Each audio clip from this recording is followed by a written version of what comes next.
Madam Sheila बिहान जी, professor Randhir जी, आदरणीय पूर्व विधायक कंबोज साहब, सम्मानित हमारे ऑफिस के सेक्रेटरी रणधीर जी और इलेक्ट्रॉनिक मीडिया, प्रिंट मीडिया के सभी बंधुओं, पूर्व विधायक आदरणीय चौधरी राम जी, माफी चाहूंगा मैंने आपको देखा नहीं, पीछे रह गया। सभी का मैं यहां पे स्वागत करता हूं। सभी कार्यकर्ता भी आए हैं, उनका भी मैं स्वागत करता हूं। हम आज आपके बीच में ज्यादा समय नहीं लेंगे क्योंकि 2 बजे आपको भी आगे जाना है और 3 बजे शायद सीएम साहब की भी पीसी है।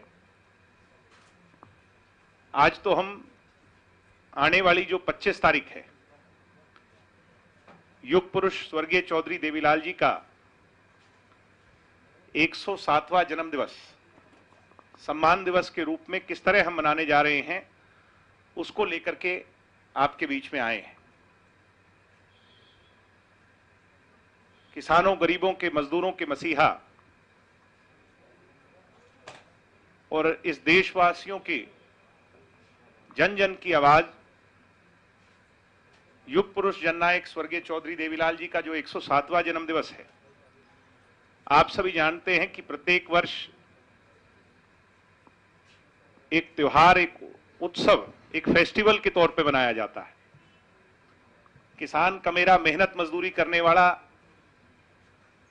हर व्यक्ति जहां उन्हें याद करता है, वहीं अपनी बात को, अपनी आवाज को बुलंद करने के लिए पॉलिटिकल रैली के तौर पर बड़ा जमावड़ा कहीं ना कहीं, किसी ना किसी कोने में होता है। कोरोना महामारी के चलते एमएचए की गाइडलाइंस को मद्देनजर रखते हुए सोशल डिस्टेंसिंग का हमें ध्यान रखना है और गाइडलाइंस का भी हमें ध्यान रखना है, मगर इसका कतई ये मतलब नहीं कि मेहनत मजदूरी करने वाला किसान का मेरा, उनकी सोच में विश्वास रखने वाला वो व्यक्ति उनके जन्मदिवस के शुभ अवसर से उस खुशी का इजहार करने, उन्हें याद करने से दूर रह जाए। इसलिए पार्टी ने फैसला लिया है कि 25 तारीख को सुबह 7 बजे हरियाणा प्रदेश के हर डिस्ट्रिक्ट हेडक्वार्टर पर या जहां कहीं भी उनकी मूर्ति लगी हुई है, वहां सर्वधर्म सभा, क्योंकि चौधरी देवीलाल जी तो किसी धर्म, किसी जाति से कोसों मील ऊपर उठ करके थे, सबके साझे थे। सर्वधर्म सभा करी जाएगी, प्रार्थना सभा करी जाएगी, उन्हें याद किया जाएगा और जैसे प्रत्येक वर्ष उनकी माला को, उनकी मूर्ति को पुष्प अर्पित कर कर, माल्यार्पण कर कर उन्हें याद किया जाता है, वो कार्यक्रम किया जाएगा। गंगा जल से मूर्ति को धोया जाएगा। उसके पश्चात 11 बजे 107वां जन्मदिवस है तो 107 यूनिट ब्लड हर डिस्ट्रिक्ट हेडक्वार्टर पे डोनेट किया जाएगा, जिससे कोरोना महामारी के चलते आज जो सबसे बड़ी आवश्यकता है, खून की कमी, प्लाज्मा की कमी, उसको मद्देनजर रख करके ये फैसला पार्टी ने लिया है। उसके पश्चात त्रिवेणी, जो पौधारोपण हम करते हैं, और त्रिवेणी का उसमें अपना एक अहम योगदान है, उसकी एक अहमियत है। हरियाणा में 6700 गांव, प्रत्येक कस्बा, उसमें प्रत्येक वार्ड, हर गांव में, हर वार्ड में, हर शहर में, हर इलाके में सामूहिक जो जगह है, यानी कॉमन जो जगह है, सामाजिक जो जगह है, उसमें चौधरी देवीलाल जी की याद में त्रिवेणी लगा करके और उसके पश्चात एक नुक्कड़ सभा, जो क्योंकि लिमिट है एमएचए की गाइडलाइंस की, उसको ध्यान में रख करके उस नुक्कड़ सभा को आयोजित किया जाएगा और चौधरी देवीलाल जी की यादों को ताजा किया जाएगा। आज के युग में जो उनके अधूरे सपने हैं उनको पूरा कैसे किया जाए, किसान, गरीब, मजदूर, दलित, पिछड़ा हो, कमेरा हो, उसकी सोच को आगे कैसे बढ़ाया जाए, उस पर चर्चा होगी और चौधरी देवीलाल जी को नमन किया जाएगा। ये 3 कार्यक्रम पार्टी ने 25 सितंबर को लेकर के आयोजित करने का फैसला लिया है। मैं उम्मीद करता हूं, क्योंकि हम इस वर्ष बड़ी रैली, बड़ा आयोजन करके नहीं,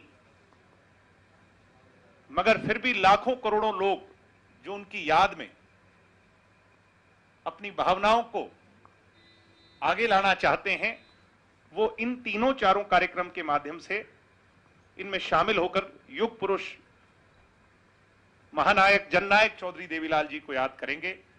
यही अनाउंस करने हम आज आपके बीच में यहां पे आए थे। इसके अलहदा अगर आपके कोई प्रश्न हैं, कोई क्वेश्चंस हैं, तो उनका हम सब जरूर जवाब देंगे। आप आए और मुझे उम्मीद है कि मैंने कम समय में सारी बातें आपके सामने रखी, आपका भी ज्यादा समय व्यर्थ नहीं हुआ। आप सभी का बहुत धन्यवाद।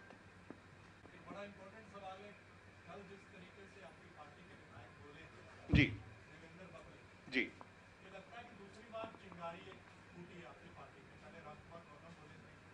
दादा गौतम भी हमारे हैं और बबली जी भी हमारे हैं। तो बड़ी बातें अगर उनने बोली हैं तो हम अपने घर के अंदर बैठ करके उसको दूर करें, उन सारी बातों पे चर्चा करेंगे। अगर उनकी कोई किसी बात को लेकर के, चाहे टोहाना को लेकर के या कोई और पार्टी को लेकर के उनकी कोई बातें हैं, पार्टी प्लेटफॉर्म पर उनको दूर करें। ये आपका अपना आंकलन है, इस मंच के इस तरफ बैठे लोगों का नहीं।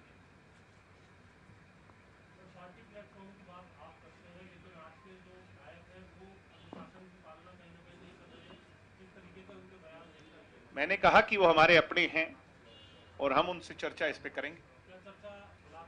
निश्चित तौर पर बुला करके करें, अंदर बैठ करके करें, कहां करें, ये तो हमारा अपना मामला है। नोटिस भेजने वाली कोई बात ही नहीं है। अगर उनको किसी बात को लेकर डिसहार्टनेस है तो हम उसको दूर करेंगे। टोहाना को लेकर के कुछ मुद्दे हैं जहां पर उनके द्वारा रखी गई कुछ बातें सही हैं, हम उससे भी सहमत हैं। हम उसको लेकर के उनसे चर्चा करेंगे। सरकार भी चाहती है कि उन सभी मुद्दों को दूर किया जाए।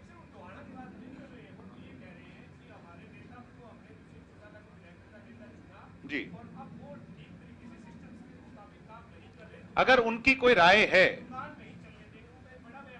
अगर उनकी कोई राय है जिससे दुष्यंत जी और बेहतरी से इस प्रदेश की सेवा कर सकते हैं, तो उनकी राय क्यों ना लें। वो हमारे अपने हैं और हम किससे लेंगे। विमान साहब, आप तो बड़े, आप तो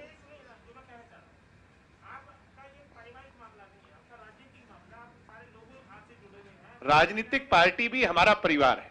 हरियाणा का प्रत्येक व्यक्ति, आप भी हमारे परिवार के। जी,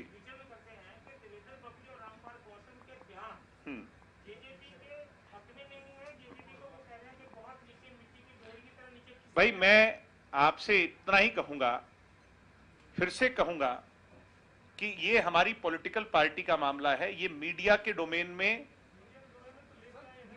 वो तो मुझे तो बोलने दो। मैं आपकी बात समझ गया, मेरी बारी है। मैंने कहा कि अब मेरी बारी है, मुझे इसका जवाब देने दें। अगर उनके कोई ग्रजेस हैं उसको लेकर के हम उनसे चर्चा करेंगे। वो दुष्यंत जी को कोई राय देना चाहते हैं तो वो हम बैठ करके करेंगे।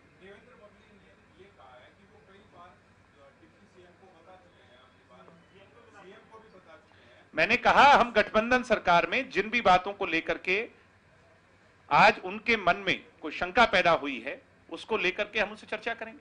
बड़ी बात बोलते हैं कि हम अपना नेता नया चुनते हैं। ऐसा है जी, नेता चुनते हैं विधायक, और वो दुष्यंत जी को चुनने वालों में से एक है। अगर दुष्यंत जी के प्रति उनके मन में कोई भाव है, कोई भावना है, तो उनको पार्टी प्लेटफॉर्म पर वो रखेंगे, हम उनसे चर्चा करेंगे।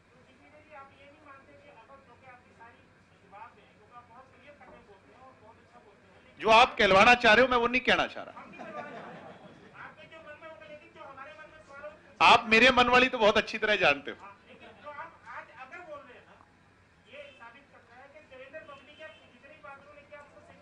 मैं तो ये कहता हूं, हमारी पार्टी के विधायकों की हर बात को हम स्वीकार करते हैं। अगर कोई इफ दैट बट है तो हम उस पर चर्चा करेंगे। प्रेस कॉन्फ्रेंस 25 सितंबर को लेकर के देवेंद्र बबली जी और जजपा से बहुत बड़ी ताकत चौधरी देवीलाल जी के जन्मदिवस को लेकर के हो रही है। मैं फिर से आपसे रिक्वेस्ट कर रहा हूं, देवेंद्र बबली जी वाली बात पर मैं और आप बड़ी क्लैरिटी से उसको डिस्कस कर चुके हैं।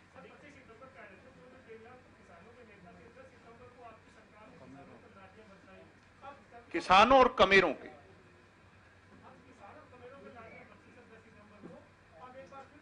मैं सबसे पहले दिग्विजय चौटाला ने कहा था हरियाणा में कि यह गलत हुआ।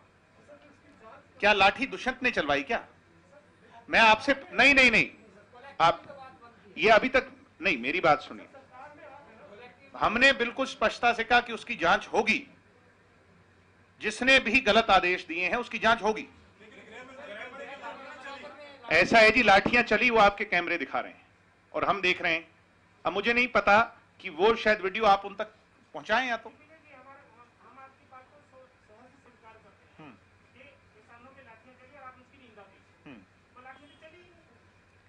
ये आप कह रहे हैं कि वो कह रहे हैं? नहीं, मैं वो बात कह रहा हूं जो आपके कैमरों से मैंने देखी है। अगर सभी कैमरे वालों ने गलत दिखाई है तो मुझे नहीं पता।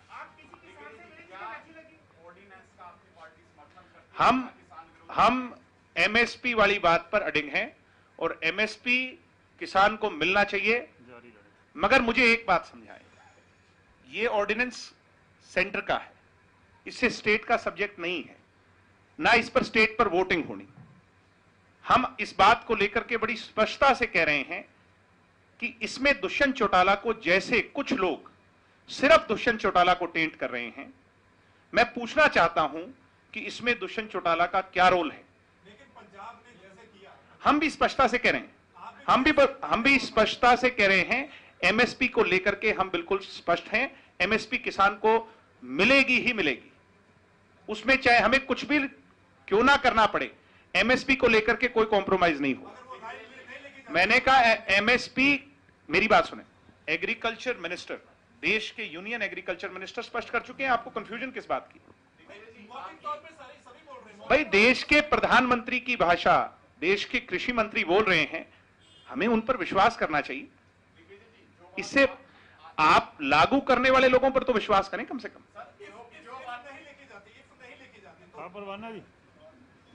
परवाना जी कहना चाहिए। हाँ जी, परवाना जी करो बात। धान की परचेज जब होगी 25 तारीख से, तो आपको पता चल जाएगा कि दुष्यंत जी की नीयत क्या है।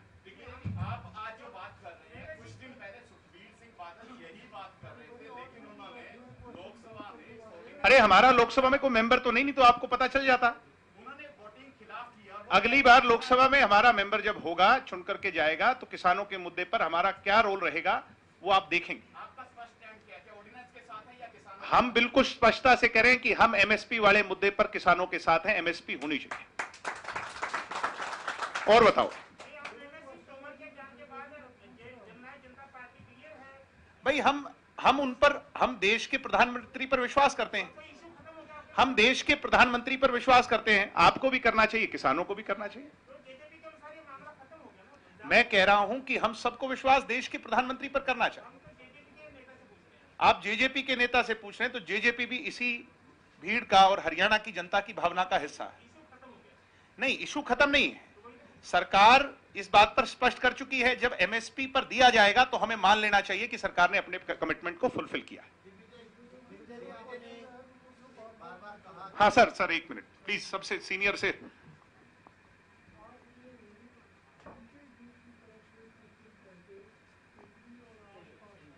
मुझे सुन नहीं रहा जी, एक बार अपने आप एक बार इन बड़ा कर मुझे। हाँ,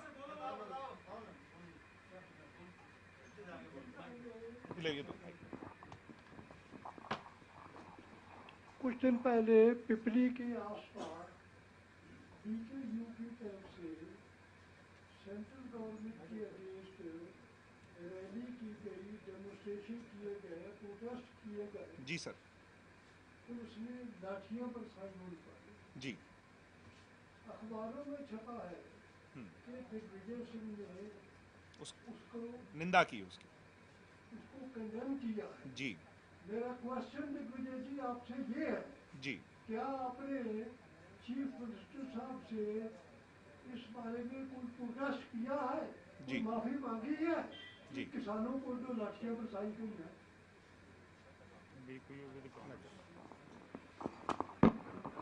किसानों पर अगर कोई भी लाठी चली है तो किसानों पर नहीं, वो चौधरी देवीलाल जी के परिवार पर चली है। हम किसान के घर में जन्मे हैं और किसानों की भावना को अच्छी तरह जानते हैं। किसानों पर कोई पीड़ा हुई और अगर किसी को यह लगता है कि वो दुष्यंत की बदौलत हुई, जिसमें दुष्यंत का फिर भी कोई रोल नहीं है, और आप भी इस बात को सभी मान रहे हैं जितने लोग यहां बैठे हैं, मैं फिर भी ये कहता हूं, अगर किसी को यह लगता है कि किसी को लाठी लगी, चाहे वो उसमें किसी भी भावना से शामिल था, चाहे वो असली किसान था या वो कांग्रेस का प्रोजेक्टेड था, मैं फिर ये कहूंगा, किसी किसान को लाठी लगी तो वो हमें लाठी लगी, हम उसके लिए खुल करके उनको अपने गले लगाते हैं और उनसे माफी मांगते हैं अगर किसी को भी लाठी लगी।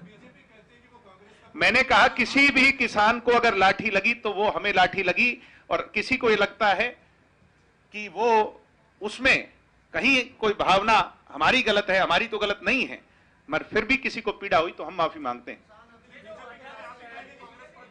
मैंने कहा आपको स्पष्टता से, किसी भी किसान को पीड़ा हुई तो हमें पीड़ा हुई। और बताएं।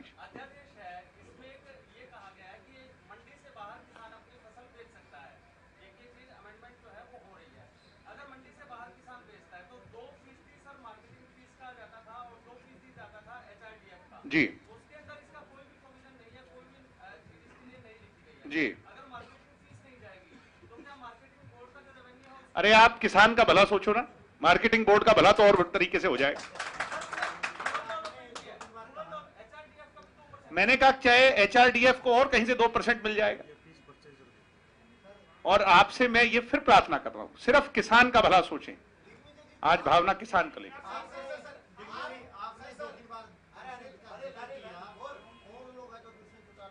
ये भूपेंद्र सिंह हुड्डा एंड कंपनी है, आप भी जानते हो और मैं भी जानता हूं। ये तो ये चाहते हैं, ये जो लोग कह रहे हैं कि दुष्यंत दुष्यंत और दुष्यंत, मैं फिर से पूछता हूं और खुले तौर पर पूछता हूं कि दुष्यंत का इसमें रोल साबित करो, जो आप कहोगे हम वो करने को तैयार हैं। हम कह रहे हैं जो हुआ वो गलत हुआ, और सरकार के अधीन हम इस बात को लेकर के स्ट्रांगली प्रोटेस्ट कर रहे हैं कि जिन्होंने किया उनके बारे में पता लगाया जाना चाहिए। जी और सरकार है अनिल जी। मैं सरकार हूं, मैं बोल रहा हूं कि जब लाठीचार्ज तो दुष्यंत जी ने बोला ना लाठीचार्ज हुई, दुष्यंत जी तो सरकार होंगे। अरे भाई ये सरकार को डिसाइड करना है, बट हम कह रहे हैं हमें अपने नेता पर विश्वास है, जांच होगी।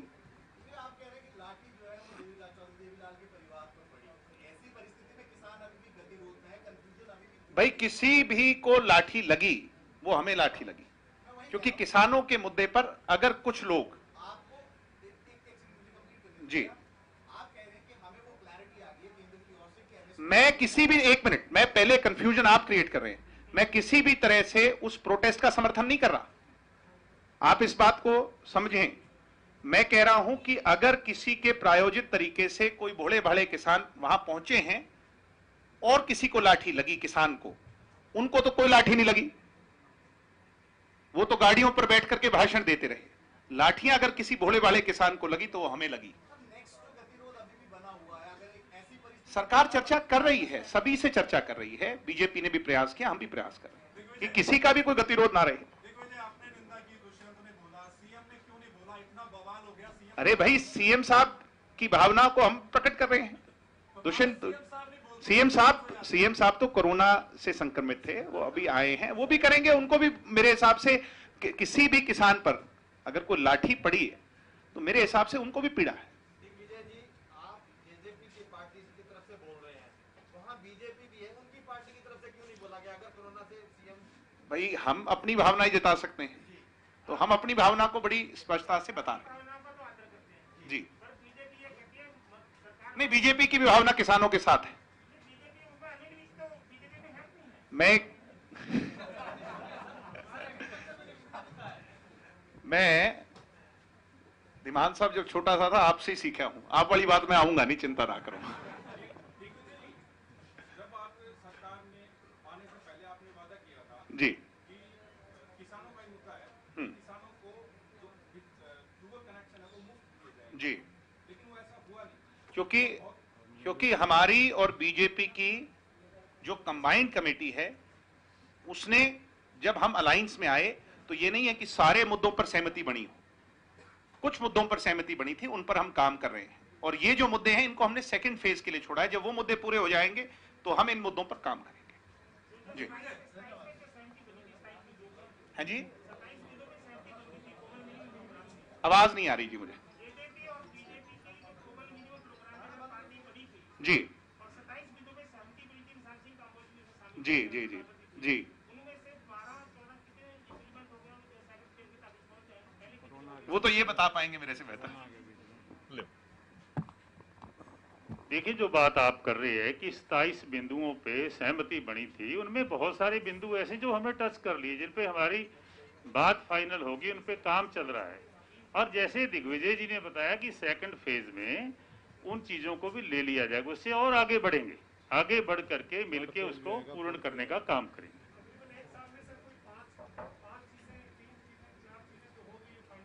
देखिए, बिल्कुल फाइनल है, जिन पे काम चल रहा है। आप क्या मानते नहीं कि सरकार ने जो बिल आया उसको पास कर दिया कि 75% नौकरियां हमारे हरियाणा के युवाओं के लिए हम रिजर्व करने का काम करेंगे जो प्राइवेट सेक्टर की हैं। उसी में से इतना बड़ा मुद्दा था, इस तरीके से बाकी पे भी काम चल रहा है, वो सारा पूर्ण होगा। जो बात हमने की थी, जो कमिटमेंट है, उसको पूरा करने का काम करें। Thank you so much. Thank you ji. आप जलपान